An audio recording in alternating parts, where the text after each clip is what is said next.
hard to be humble when you're perfect in every way. I can't wait to look in the mirror.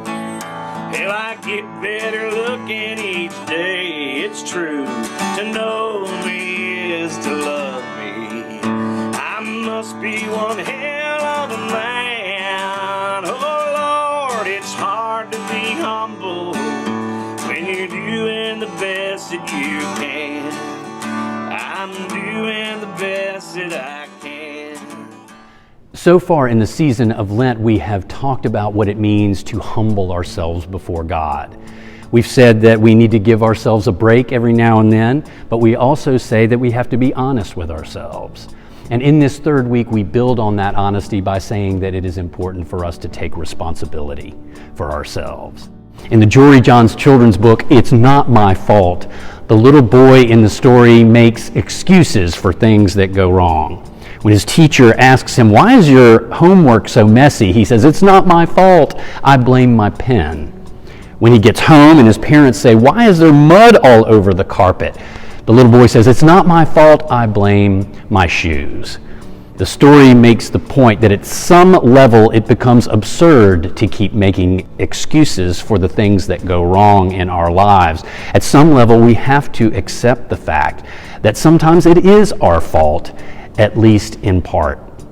Scripture makes that point in a number of ways throughout the Bible. A great example is at the very beginning in the Garden of Eden, when Adam and Eve offer God some excuses about why they were disobedient. God is not so interested in those excuses and requires them both to be responsible for what they did. A lesser-known example comes from the prophet Ezekiel, where God, through the prophet, says, "A child shall not suffer for the iniquity of a parent, nor a parent suffer for the iniquity of a child. The righteousness of the righteous shall be his own, and the wickedness of the wicked shall be his own." In other words, we are responsible for how we act, no one else. It's not anyone else's fault. At some level, we have to take responsibility for how we live. Winston Churchill is famous for his saying that the price of greatness is responsibility.